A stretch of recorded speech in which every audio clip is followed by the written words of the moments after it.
श्री गुरुवे नमः। आज से हम श्री बाबा नीम करोली जी महाराज के जीवन परिचय और उनके जीवन में घटी घटनाओं के बारे में जानने की कोशिश करेंगे। वो एक प्रकाश स्तंभ की तरह रहे जब तक भी जीवित रहे, और उसके बाद मरने के उपरांत भी वो लोगों की किस तरह से मदद करते हैं, क्या क्या उन्होंने जीवन में किया, किस तरह से रहे, शायद हमें भी उससे कुछ सबल संपत्ति मिल सके। तो इसी के साथ मैं अपनी इस कथा का प्रारंभ करता हूँ। मैं बाबा नीम करोली जी से प्रार्थना करता हूँ कि वो मुझे इतनी शक्ति दें कि मैं उनकी जीवनी और उनके बारे में लोगों को मैं बता सकूँ।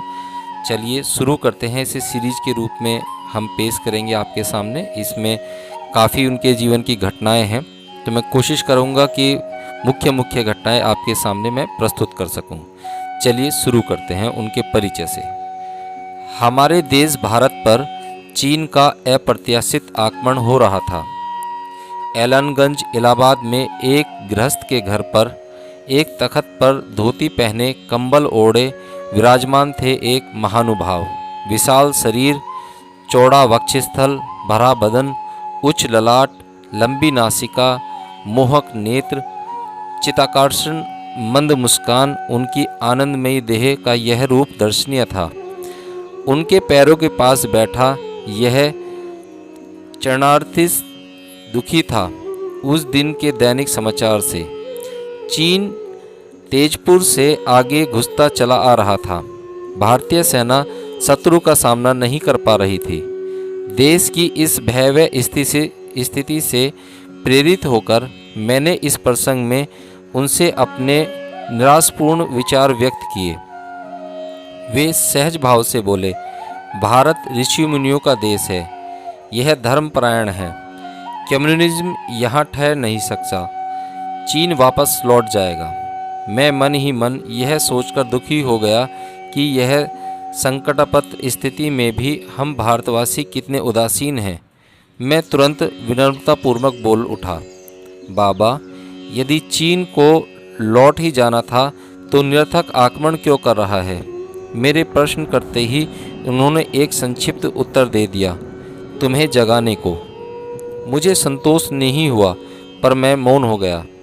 इस वार्ता के तीसरे दिन प्रातःकाल अखबारों में बड़े बड़े अक्षरों में प्रमुख समाचार यही था कि चीन की सेनाएं शांति से लौट रही हैं, और इसका कोई कारण समाचार पत्रों में व्यक्त नहीं किया गया था। मुझे बाबा की बात स्मरण हो आई और मैं आश्चर्यचकित हो गया। इस घटना के बाद से भारत सरकार ने पश्चिमी, उत्तरी और पूर्वी सीमाओं को सुरक्षा के लिए जो ठोस प्रयास किए, उससे बाबा की जागने वाली बात भी समझ में आ गई। ये थे विश्व के असंख्य लोगों के श्रद्धेय परम पूज्यपाद अनंत श्री विभूषित श्री महाराज, जो ग्राम अकबरपुर, जिला आगरा में लक्ष्मी नारायण शर्मा और ग्राम नीम करोली, जिला फर्रुखाबाद में बाबा लक्ष्मण दास नाम से जाने गए। एक बार बाबा अपने साधना स्थल नीम करोली ग्राम से पास के रेलवे स्टेशन फर्रुखाबाद पहुँचे। यहाँ आप एक गाड़ी के प्रथम श्रेणी के कक्ष में जा बैठे। उस समय भारत में अंग्रेजों का शासन था। एक एंग्लो इंडियन कलेक्टर ने केवल इनका साधु वेश देखकर ग्रामीण स्टेशन पर इन्हें गाड़ी से उतार दिया। आप सहज भाव से प्लेटफॉर्म में एक स्थान पर जा बैठे। इसके बाद उस गाड़ी का चलना संभव नहीं हो पाया। गाड़ी 2 घंटे रुकी रही। स्टेशन के कर्मचारी बेकार इधर उधर चक्कर काटते रहे। ड्राइवर से विलंब का कारण पूछने पर उसका उत्तर स्पष्ट था कि इंजन में मशीन संबंधी कोई खराबी नहीं। इंजन पूरा कार्य कर रहा था, पर पहिए आगे नहीं बढ़ रहे थे। इसका कारण उसकी समझ से बाहर था। गाड़ी के सभी डिब्बों की जांच पड़ताल हो जाने के बाद किसी को कोई उपाय न सूझा। कुछ कर्मचारियों ने, जो निरर्थक प्लेटफॉर्म में घूम रहे थे, उपहास के तौर पर बाबा से गाड़ी चलवाने की प्रार्थना की। बाबा बोले, हमको गाड़ी से निकाल दिया है और हम ही इसे गाड़ी चलवाने को कह रहे हो? वे बोले, आपके पास टिकट न होगा। इस पर बाबा ने प्रथम श्रेणी के सही टिकट प्रस्तुत कर दिए। आश्चर्यचकित हो उन लोगों ने उन्हें यथास्थान गाड़ी में बिठा दिया और गाड़ी चलवाने का निवेदन किया। बाबा ने आज्ञा दी और गाड़ी चल पड़ी। यह बाबा के लिए कोई बड़ी बात नहीं थी, कोई बड़ा करिश्मा नहीं था। उन्होंने जीवन में रुकी किसकी गाड़ी नहीं चलाई। यहीं से बाबा लक्ष्मण दास बाबा नीम करोली नाम से विख्यात हुए। इसके पूर्व भी इसी प्रकार की उल्लेखनीय घटनाएं हुई थीं। एक दिन गंगा स्नान के लिए बाबा अपनी गुफा से बाहर निकले ही थे कि उन्हें लगभग 200 मीटर दूर एक रेल की पटरी पर फर्रुखाबाद को एक गाड़ी जाती दिखाई दी। बाबा के साथ हर एकादशी और पूर्णमासी को गोपाल नामक एक बहेलिया और एक मुसलमान गंगा स्नान के लिए जाया करते थे। यह बाबा की मौज थी कि उन्हें उस गाड़ी पर बैठकर जाने की इच्छा हुई। फिर क्या था, चलती गाड़ी एकाएक रुक गई और तब तक रुकी रही जब तक कि बाबा अपने परिकरों के साथ उसमें सवार नहीं हो लिए। उनके बैठते ही गाड़ी चल पड़ी। चालक के लिए भी यह सब रहस्य बनकर रह गया। बाबा की इस लीला स्मृति में ग्रामवासियों के आग्रह पर भारत सरकार ने नीम करोली ग्राम के इस स्थान पर अब लक्ष्मण दासपुरी रेलवे स्टेशन बना दिया है। महाराज का वास्तविक परिचय दे सकना मानवीय असमर्थ के बाहर है। प्रकृति के सभी तत्वों पर उनका पूर्ण अधिकार रहा। वे अपने शरीर में अथवा बाह्य जगत में जैसा भी परिवर्तन चाहते करने में समर्थ थे। वे अपने को किसी रूप में दर्शा सकते और अपनी लीलाओं में विभिन्न रूप में भी दिखाई दिए। वे कहीं भी अपने आप को प्रकट कर सकते थे और क्षण मात्र में अदृश्य हो जाया करते थे। उनकी अवस्था के बारे में निश्चित रूप से कुछ नहीं कहा जा सकता। उनकी लीलाओं से ऐसा भासित होता है कि वे इस जन्म से पूर्व भी नीम करोली नाम और रूप या अन्य साधु संतों के रूप में कार्य करते रहे। इन कार्यों से उनकी कोई पहचान नहीं हो सकती। लोग उनको केवल उनकी कृपा से ही जान पाए। उनका भौतिक परिचय इस संबंध में निरर्थक है। यथार्थ में वे एक उदाहरण मात्र हैं कि किस प्रकार अनंत शक्ति स्थूल रूप धारण कर मनुष्यों के मध्य दीर्घ काल तक रह सकती हैं। बाबा आध्यात्मिक महामानव रहे। वे निसंदेह वसुंधम कुटुंबकम के पोषक थे। उन्होंने विश्व में एक भक्त परिवार का निर्माण किया जिसमें बाल वृद्ध स्त्री पुरुष सभी जाति वर्ण और राष्ट्र के लोग हैं। अपने इस परिवार के ये सदा आदरणीय वृद्ध रहे। इनके इस विशाल एवं विश्वव्याप्त परिवार में उनका निजी लघु परिवार भी सम्मिलित हो जाता है, जिसका इस स्थिति में अलग से उल्लेख गौण हो जाता है और भ्रांति मूलक भी हो जाता है।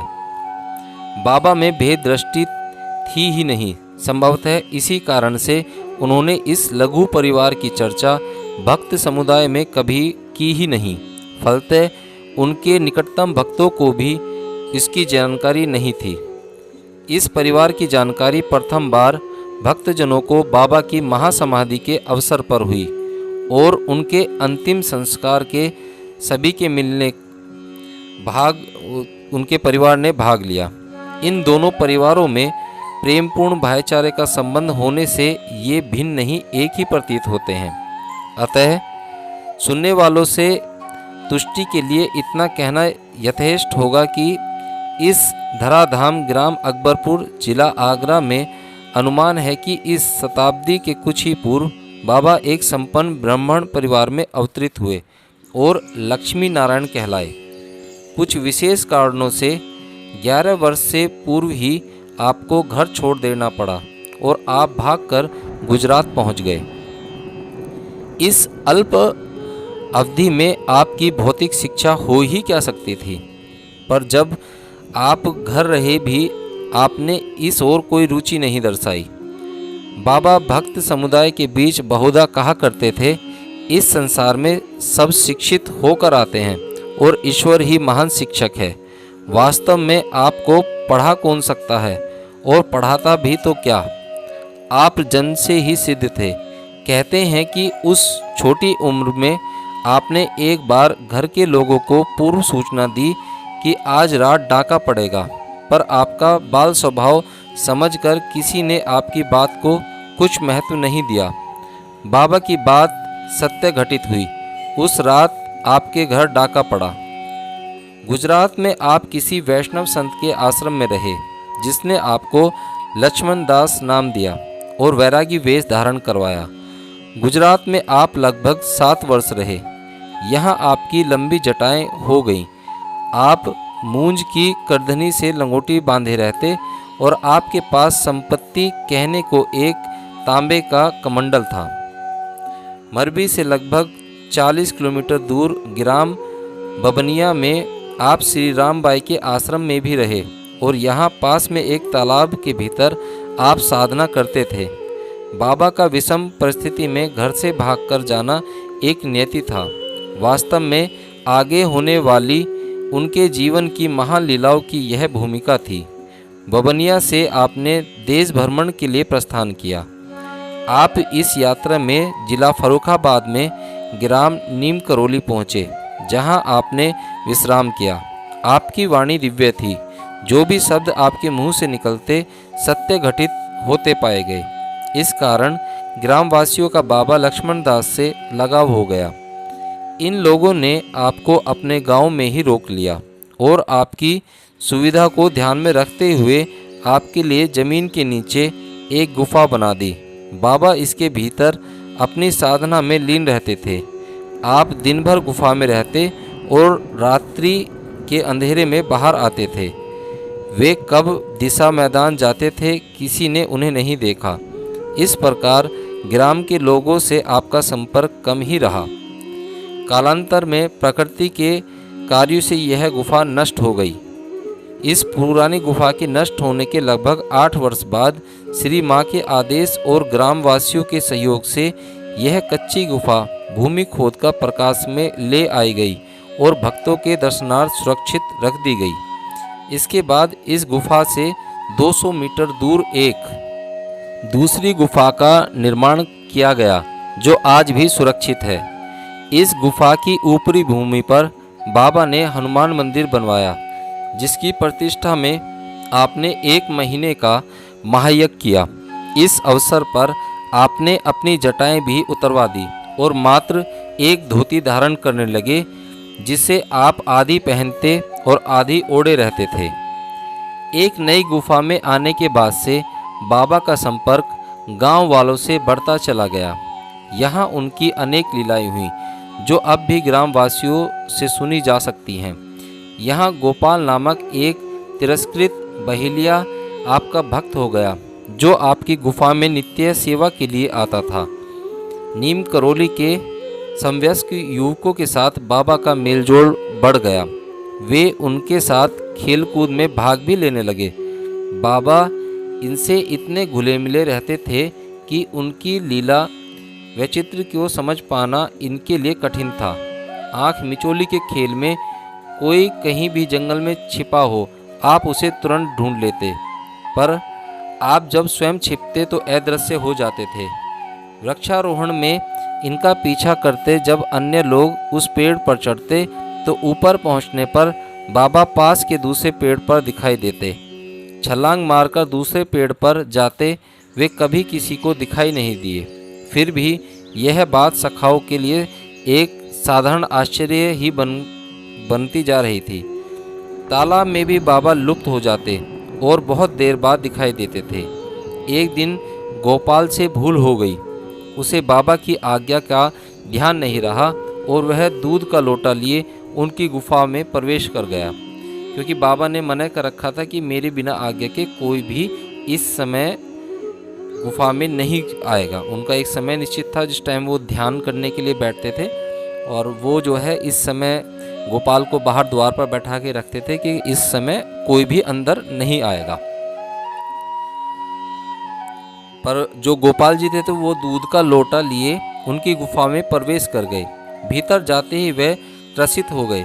वहाँ खड़े रहने की उनकी सामर्थ्य नहीं रही। उसने बाबा को सर्पों से लिपटे समाधि में लीन देखा। उनके इस शिव रूप को देखकर इसके हाथ से दूध का लोटा गिर गया और वह बाहर भाग आया और बाहर आकर बेहोश होकर गिर पड़ा। बाबा ने बाहर आकर उसे उठाया। उनके स्पर्श से उसमें चेतना आ गई। वे उससे कहने लगे, बिना आज्ञा तुम्हें गुफा में प्रवेश नहीं करना चाहिए था। एक बार कई दिन तक बाबा को भोजन प्राप्त नहीं हुआ। हो सकता है कि यह उनकी माया ही रही हो, पर वे छिपा सुधा से पीड़ित प्रेरित हुए। ग्रामवासियों का कहना है कि बाबा ने क्रोध में हनुमान जी के विग्रह पर डंडे से प्रहार किया और कहने लगे, क्या भूखा मार डालोगे? इस घटना के बाद शीघ्र ही अज्ञात प्रेरणा से अनेक लोग जो नीम क्रोली गांव के नहीं थे, फल फूल भोजन मिष्ठान की थाली लिए मंदिर में उपस्थित हो गए। निसंदेह यह उनकी सृजनात्मक लीला थी, पर हनुमान विग्रह पर प्रहार की बात आसानी से समझ में नहीं आती।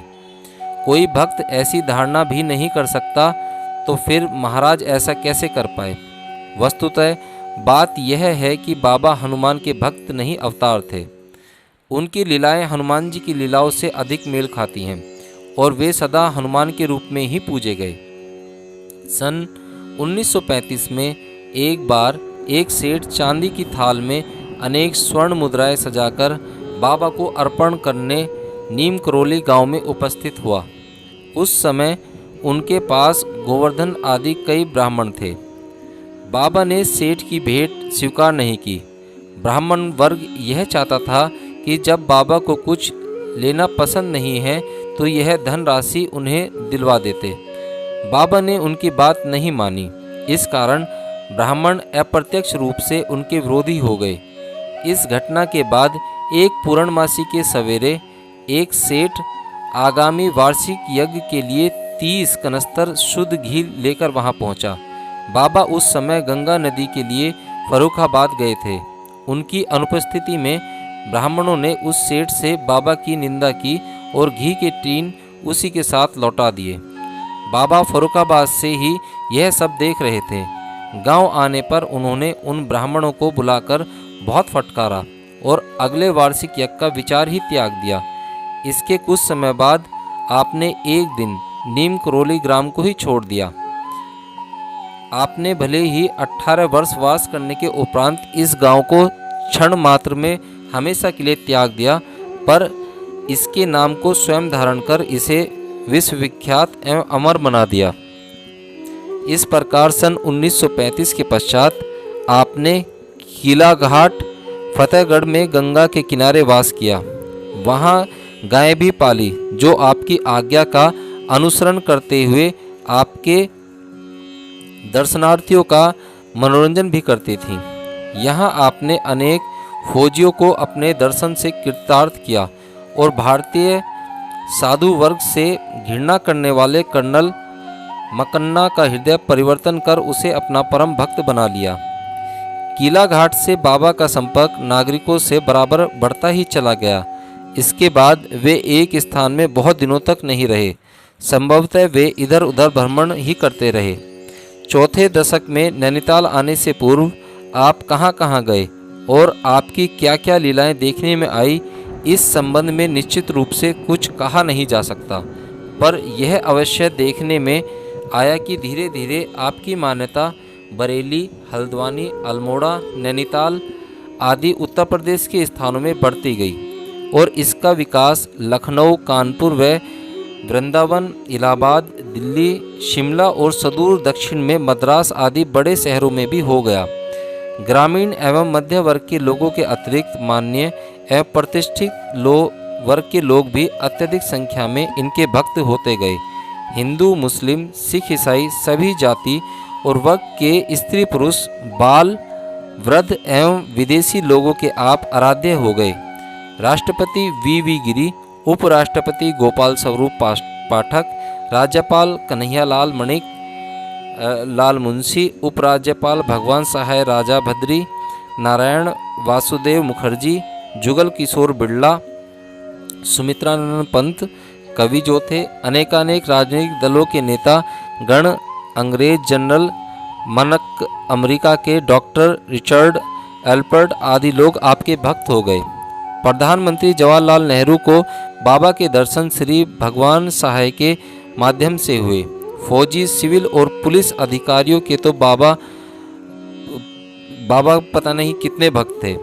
महाराज की भक्ति पुरुषों तक ही सीमित नहीं रही। जो भी आपका भक्त बनता सपरिवार बनता था। बाबा के भक्तों की सूची तैयार करना संभव कार्य नहीं है। आश्चर्य की बात यह है कि देश और विश्व के कोने कोने से लोग बिना किसी प्रचार के केवल आपकी प्रेरणा से ही आपके पास आते गए। भक्त और भगवान सजातीय हैं, इनका संबंध आत्मीय है। इस प्रकार बाबा ने एक परिवार का निर्माण किया जिसमें सभी वर्ग, वर्ण और धर्म के लोग हैं। इस शताब्दी के चौथे दशक बाद बाबा ने नैनीताल को अपनाया। संभवतः यहाँ हनुमान मंदिर एवं आश्रम बनाने की इच्छा आप में हुई हो। आप नैनीताल आते जाते रहते, पर स्थायी रूप से यहाँ नहीं रहते थे। इस नगर के सभी लोग इनके भक्त हो चले और जब कभी आप इधर उधर जाते दिखाई देते तो लोग अपने घरों और दुकानों से उठकर मंत्रमुग्ध से इनके पीछे पीछे चलने लगते। रास्ता चलता आदमी भी अपना जरूरी काम छोड़ देता। बाबा जिस घर में चले जाते वहाँ ऐसा उल्लास छा जाता जिसका वर्णन नहीं हो सकता। बाबा इस नगर में अमुक समय में कहाँ हैं, इस खोज की आवश्यकता ही नहीं होती थी। आप यहाँ भी होते, उस स्थान को आनंदपूर्ण छठा स्वरूप आपकी उपस्थिति का दोहन करती। बाबा कभी किसी भक्त के घर भी ठहर जाते, पर अधिकतर आप नैनीताल से 2 किलोमीटर दूर उसके प्राकृतिक द्वार पर स्थित मनोरा नामक निर्जन पर्वत पर या उसके पास मोटर चालक की दीवार पर रात बिता देते। इस प्रकार आप इस पर्वत को अपनत्व देते रहे। गृहस्थ की सुख सुविधाओं के अभ्यस्त यहाँ के भक्तजन इस स्थान में आपके साथ लगातार रात भर जागते रहते और रात भर जागते रहने पर भी कभी उनके दैनिक कार्यों में किसी प्रकार की स्थिरता न आती, अपितु वे अपने में नवीन स्फूर्ति का अनुभव करते थे। इसी स्थान में बाबा ने हनुमानगढ़ की स्थापना की और इसके बाद ऐसे कार्यों का क्रम चालू हो उठा। अपने भूमियाधार, कैंची, काकड़ी धाम आदि स्थानों में मंदिर बनवाए और साथ ही कानपुर, शिमला, लखनऊ, वृंदावन, दिल्ली आदि स्थानों में भी हनुमान मंदिर और आश्रम बनवाते रहे। इन कार्यों के लिए बाबा इन स्थानों में आते जाते रहते। उनकी सुव्यवस्था हेतु वे स्वयं इन स्थानों में रहते और बाद में उन्हें ट्रस्ट के सपूत करते गए और तदंतर अपने इनसे किसी प्रकार का संबंध नहीं रखा। इन मंदिरों के निर्माण और व्यवस्था के लिए जब भी बाबा आते, हर समय उनका दरबार लगा रहता, जिसमें भांति भांति की अनेक लीलाएं देखने में आती थीं। बाबा का सादा जीवन सदा परोपकार में ही व्यतीत हुआ। प्रत्यक्ष में वे रास्ते चलते अपरिचित व्यक्ति को अव्यस्त समस्याओं का हल बिना पूछे बताते रहते और परोक्ष में कितने उपकार वे करते थे, कहा नहीं जा सकता। इनकी मुद्राएं प्रतिपल बदलती रहती थीं। इनका संबंध प्रत्यक्ष और परोक्ष में किए गए कार्यों से होता था। बाबा की न अपनी कोई चाह थी और न अपना कोई कार्य। अपने देह का भान भी उन्हें रहता न था। उनके सोच, स्नान, भोजन आदि की चिंता भक्तजन ही किया करते थे। करुणा और कृपा की मूर्ति बाबा जगत पिता थे। उनमें भेद दृष्टि थी नहीं। वे स्वतः लोगों के घरों में जाकर अपनी अलौकिक शक्ति से उनका उद्धार करते और साधकों की साधना में योगदान दिया करते। आपने असंख्य लोगों की परवरिश की, कितनों को शिक्षा दिलवाई और कितनों के विवाह रचवाए। वे किसी को दुखी नहीं देख पाते थे। संतानहीनों को आशीर्वाद दे देते, संतति सुख प्रदान करते और अक्सर अवसर पड़ने पर मृत में भी प्राणों का संचार कर दिया करते। रोगों से छुटकारा दिलवाते। दरिद्रता के अपहरण और संकटों से बचने में बाबा अद्भुत थे। इस प्रकार बाबा अपने व्यापक कार्यों में सदा लगे रहते। उनके समस्त कार्य काल्पनिक रहे, कल्पनातीत रहे। बुद्धि उन्हें देखकर चकरा उठती और व्यक्ति अवाक रह जाता। असंभव उनके लिए कुछ भी नहीं था। 11 सितंबर 1973 अनंत चौदस की रात्रि में 1:15 में अपनी पूर्व निर्धारित योजना के अनुसार बाबा ने भक्तगणों से दूर रामकृष्ण मिशन आश्रम वृंदावन में स्वेच्छा से हृदय गति रोककर शरीर त्याग दिया। बाबा की दिव्य देह से चलता हुआ लीलाओं का यह क्रम अनवरत है। महापरिणाम के बाद भी उनकी कृपा की अनुभूति लोगों को बराबर हो रही है। यह इस तथ्य का परिचालक है कि आप लीला पुरुष हैं और जन्म मृत्यु से परे हैं। आपकी यह लीलात्मक जीवन गाथा विश्व का एक महानतम रहस्य है। बोलो नीम करोली महाराज की जय।